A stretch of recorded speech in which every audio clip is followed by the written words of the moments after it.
In today's episode of the Daily Brief, I'll talk about two interesting stories. I first talk about the greatest corporate failure in history, and finally, I talk about whether CDMOs are the next IT sector. Welcome back to the Daily Brief show by Zerodha, where our aim is to simplify the biggest news in the financial markets in a way that's one level deeper as compared to news channels. I'm your host Akshara, and today is Thursday, 28th August.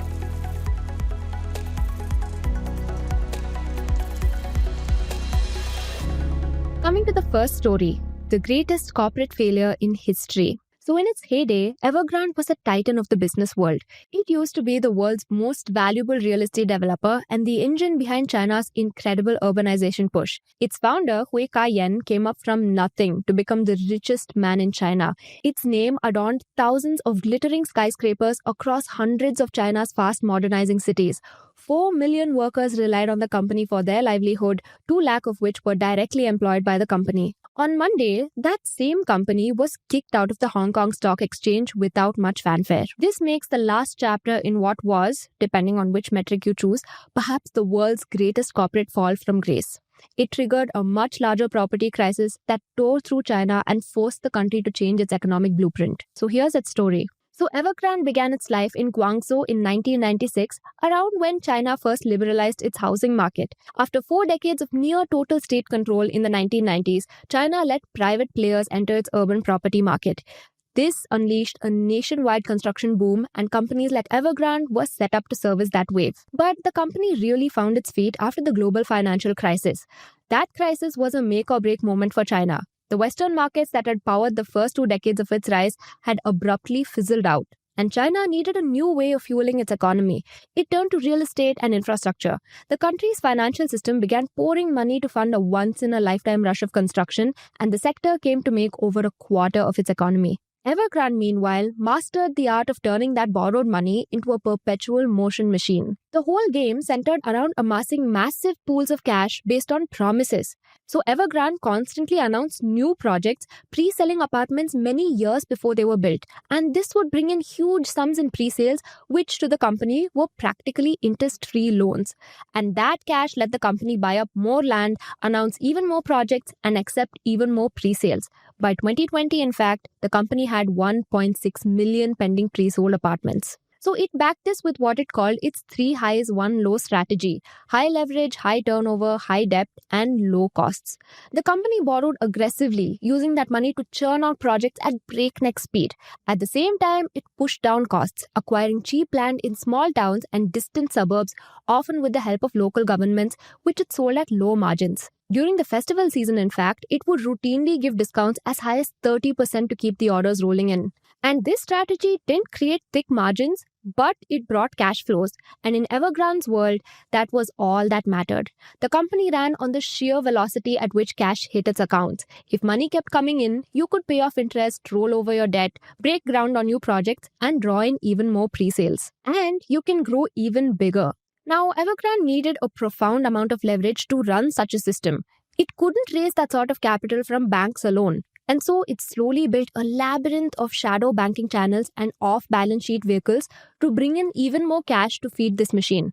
By 2019, it was borrowing from every possible corner of China's financial system, with 128 banks and 121 non-bank institutions exposed to it. Now, its tentacles weren't limited to China. It had a complex structure, so its ultimate parent was registered in the Cayman Islands, with its ownership routed through the British Virgin Islands before it got to China, partly to save tax and partly to access foreign money. But really, Evergrande borrowed from anywhere it could.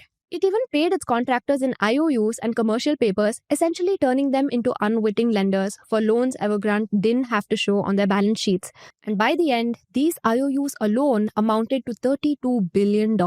The company didn't even spare its own employees. It came out with wealth management products targeted at retail investors, promising double-digit returns. And this brought it approximately an extra $6 billion from 80,000 regular investors.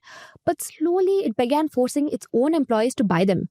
It foisted mandatory investment quotas on 70 to 80% of them, with threats of pay cuts and lost bonuses if they didn't comply. Now, this perpetual motion machine needed cash, and Evergrande would get it from wherever it could. Behind Evergrande's prolific rise was the unique case of the Chinese buyer. See, Chinese society fundamentally was built around saving money. It didn't consume enthusiastically, nor did it invest. Houses, though, were an exception. They were, at least recently, seen as the safest store of one's money. And this made the Chinese enthusiastic home buyers. As they bought more, property prices kept increasing, and that pushed them to buy even more. The Chinese government, too, had a big stake in the survival of its property sector. It had rescued the economy from the 2008 crisis and had embedded itself everywhere. The fate of large parts of China's manufacturing engine, copper, steel, cement, automobiles, appliances, depended on how well the property sector did. But more directly, the sector funded many local governments. Chinese local governments are an order of magnitude more powerful than Indian ones, and a large part of their revenue, as much as 40%, comes from leasing land to developers. And this made Chinese property companies too big to fail. So if something happened to a company like Evergrande, it could create political chaos. If anything, local governments competed with each other for Evergrande's attention. They offered it land at very cheap rates, and Evergrande would flip that land. So it went to the cities where China's elite resided and offered them houses as investment opportunities. And with the money it raised, it would construct buildings in far-flung parts of the country. In an odd way, it facilitated the urbanization of many Chinese counties, building entire towns with money from China's big cities. Now, there was one unwritten rule to Evergrande's perpetual motion machine. It could never stop. If it did, it would die. But China was coming up against some undeniable truths. Its population had already hit a peak and had started declining by 2022, and many genuine buyers were priced out of its red-hot property market. By some estimates, China's housing market had hit its potential by 2018 itself. As the years passed, Evergrande was slowly spending more on marketing and drawing in less in revenue. Cash flows, the heart of its machine, was swinging wildly. Meanwhile, its projects were turning into ghost cities. Even the then most populous country on earth, it seemed, did not have enough home buyers to fuel the machine. Now, the company must have seen this day coming because it had tried at multiple points to diversify into new businesses. It had taken a shot at everything from selling drinking water to running theme parks to making electric vehicles. In 2010, in fact, it even bought a football team, Guangzhou FC, and then it renamed it to Guangzhou Evergrande FC. It followed the acquisition with a massive spending spree, buying up high-level international players and coaches. Between 2011 and 2019, the club won the Chinese Super League title 8 times, making it China's most successful football club ever. But it was also a money sink. By 2025, the team had to disband because of its heavy debt load. Now, this was characteristic of Evergrande's diversification attempts. It wasn't looking for viable businesses. It was simply trying to create a buzz around the company, which perhaps earned it some political brownie points.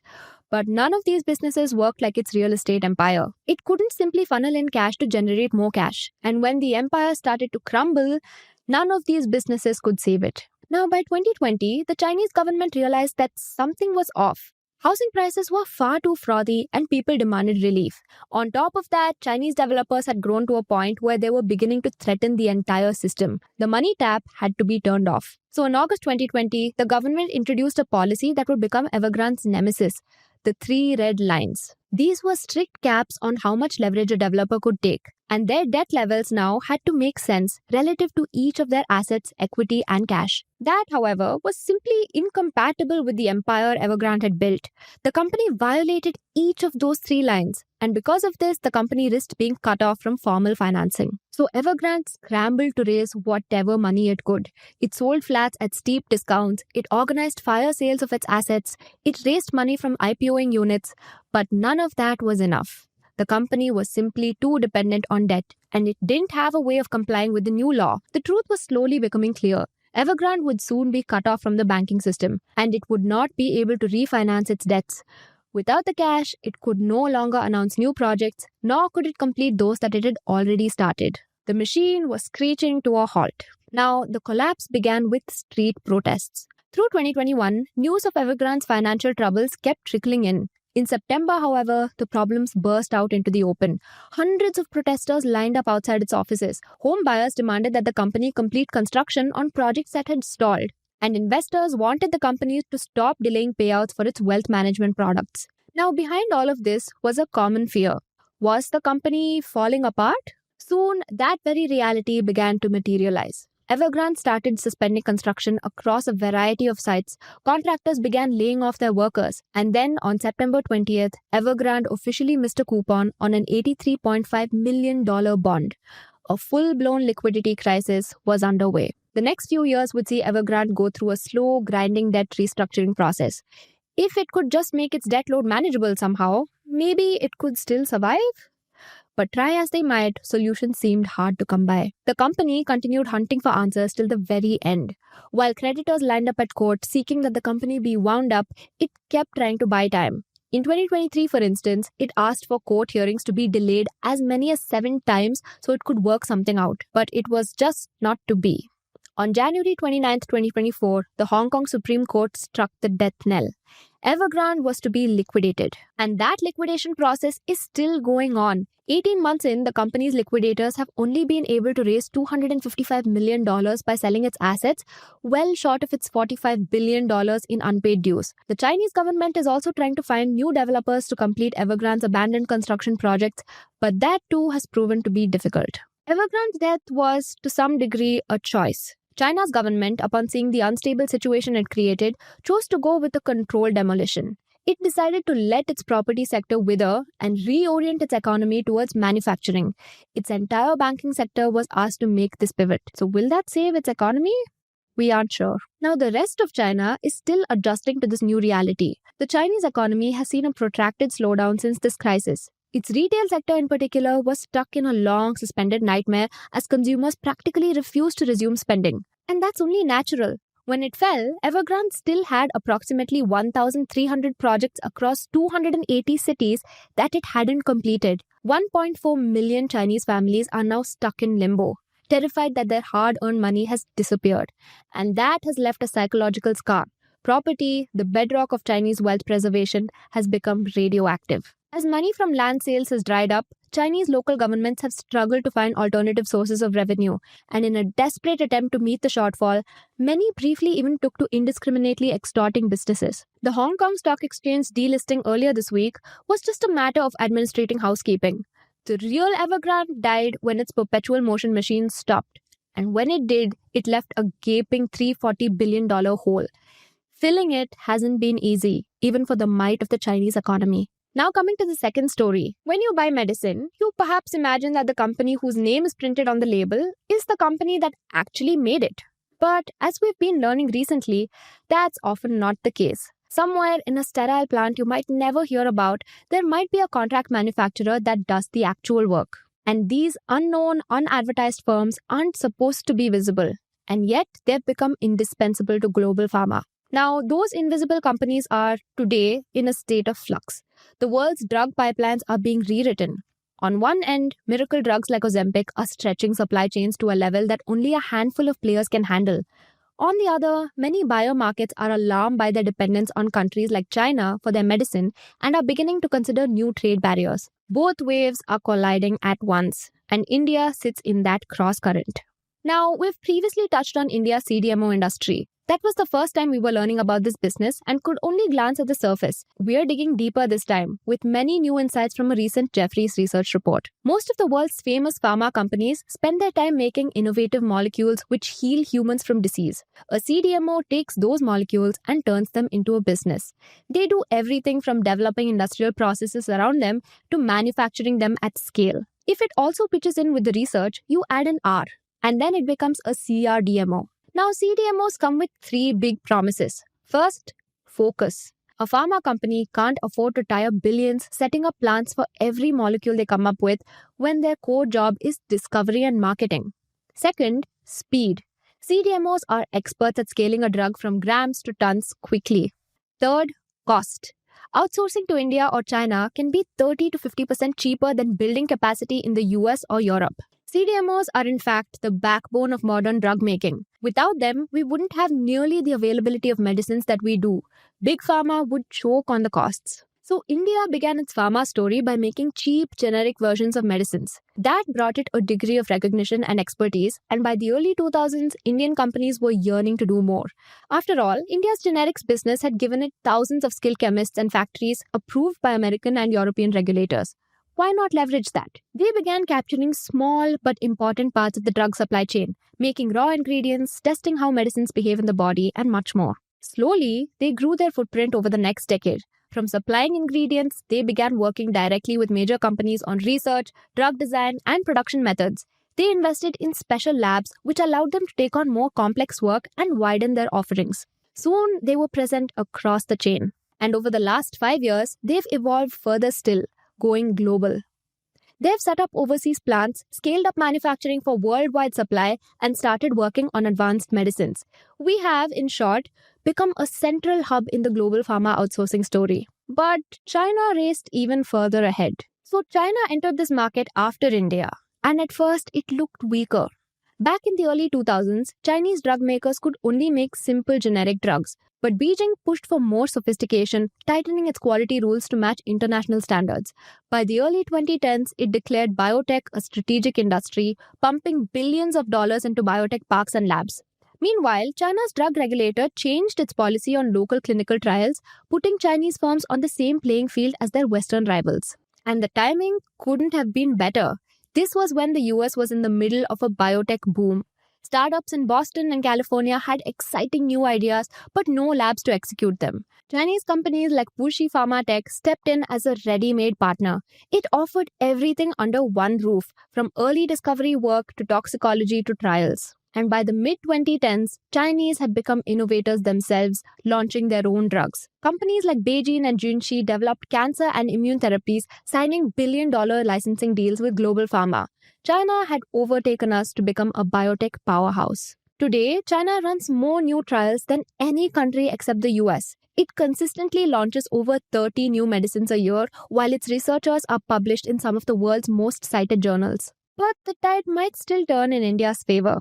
Like in so many other industries, as this decade rolled around, American pharma companies found themselves relying heavily on China. This dependence spooked policymakers. COVID in particular made everyone realize how risky it was for its medical supply chains to all pass through China. Briefly, in 2024, US lawmakers tried changing that through the Biosecure Act, which among other things tried barring US companies from receiving federal funds if they used foreign adversary biotech contractors. The act stalled in Congress, but the signs were clear. Many US drug companies realized that they needed secondary suppliers, and this was a critical opening for India. But what is this opportunity really about? See, all drugs begin as fragile ideas. A hunch that by hitting the right receptor, you might control blood sugar, shrink a tumor, or dampen an immune response. Now, turning that idea into medicine is hard. But a CDMO can help at different points of the journey. Sometimes you need it right at the very beginning, creating sets of new molecules or running early lab tests to puzzle out what might work. More often, they come in to take your drug to scale, from grams to a few kilos to dozens to tons. At each stage, new problems can show up, unwanted byproducts, low outputs, or processes that fall apart. CDMOs fix those issues and find you a standard manufacturing method and record it for regulators to approve. Now, this is when you go for clinical trials. At the beginning, in phase 1, you need a few kilos of a drug to administer to a handful of volunteers. And by the end, you're running large-scale trials across the country, producing hundreds of kilos to give to thousands of patients. CDMOs help you through this entire phase. They ensure that every gram of your drug meets safety and quality standards with sterile conditions, approved equipment, and spotless documentation. To be able to do so, CDMOs invest billions in plants that can pass tough checks from regulators like America's FDA or Europe's EMA. If a drug is approved, the same CDMO that helped you through trials often becomes a long-term supplier. This is the goldmine a CDMO hunts for: 5 to 10-year contracts which promise high margins and sticky revenues. And this is the business India is now trying to scale. To Jefferies, 4 forces shape India's CDMO opportunity. The first one, China plus one diversification. So for a long time, US pharma companies relied entirely on China. But slowly, that looks like a risky bet, and companies are starting to think of how to diversify. Now, this is an opportunity. India might not replace China completely, but it can still find niches to step into. Now, the easy opportunities are already in our grasp. For instance, India already has decades of experience with chemical-based drug ingredients, specifically for small molecules. We also have a strong track record of passing FDA inspections, making us reliable partners. For now, though, the real prize, which is large-scale biologics, are less likely to move away from China anytime soon. It has simply invested far more than us in that space. In due time, though, we could catch up there as well. Second, the GLP-1 wave. Right now, the world's biggest drug story is GLP-1 agonists, like Ozempic. But these are tricky to make. Producing them at scale in particular takes advanced chemistry. According to Jeffries, the companies that discovered these drugs don't want to put together an entire supply chain for something this complex. And that opens the door to outsourcing. CDMOs can step into the supply chain, making the building blocks that go into these drugs. And Indian firms have honed their peptide chemistry skills for decades, giving them a real edge. By 2030, this one drug category alone could bring in billions of dollars in new outsourcing work. Now, this isn't just a semaglutide story, by the way. That's only the first and most famous in its class of drugs. But there are a range of such drugs that could soon follow, each of which have projected sales of tens of billions of dollars by the end of the decade. And each of them is its own opportunity. Third, antibody drug conjugates or ADCs. There's another new exciting field for us to tap into. ADCs. Now, these are cancer treatments that combine the accuracy of biologic drugs and the strength of chemotherapy.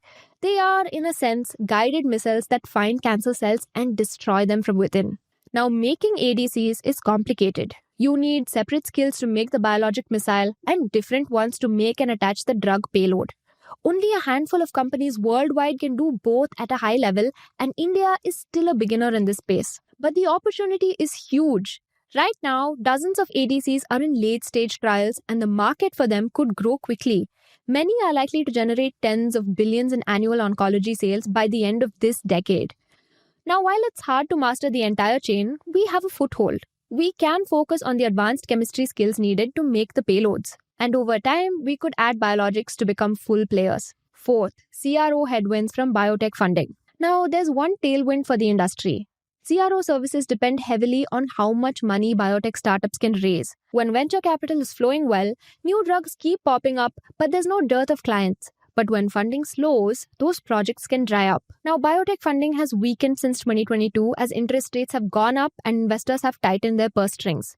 That pressure flows down to CDMOs too. But this is, more likely than not, a short-term challenge. And it's particularly acute for firms that rely too much on discovery work. The long-term prospects for the industry are solid, and there's plenty of business to be found with drugs that have already reached later stages. By Jeffries' best case, India's CRDMO industry will nearly double by just 2030 to approximately $7 billion. A bull case could bring it closer to $9.7 billion.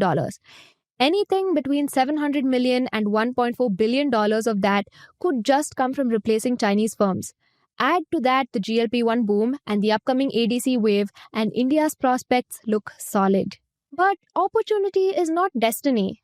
If we hope to move from pharmacy of the world to innovation partner of the world, we still need to cross many barriers, from mastering complex processes like making biologics to ensuring regulatory compliance. Even so, this is our moment to pass on. If the IT outsourcing boom was India's first big export story, this might well be the second. Now coming to the tidbits. India is revamping its inflation measurement by incorporating weekly price data directly from e-commerce giants like Amazon and Flipkart to better reflect the shopping habits of its 270 million online consumers. The Statistics Ministry has begun scraping prices from e-commerce websites in 12 major cities and is negotiating with platforms for direct data access. This new consumer price index will launch early next year.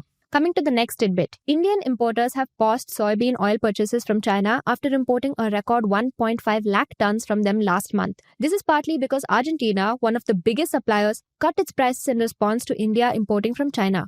Meanwhile, we continue to import refined oils from Nepal and are diversifying sources to include Vietnam and the US, with buyers favoring shorter shipping times, approximately 10 to 21 days from Asia versus 45 to 60 days from Argentina. To understand the wild, globe-spanning trade dynamics of soybean oil, we recommend reading our piece on edible oil.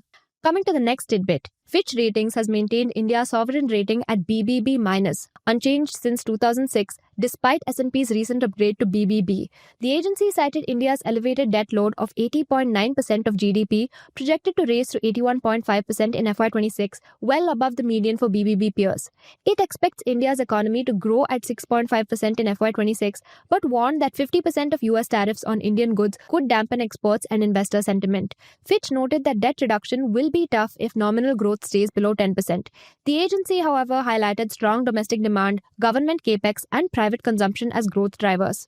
Coming to the final tidbit. Tata Motors received approval from the National Company Law Tribunal for its corporate restructuring scheme, involving the separation of its commercial and passenger vehicle divisions.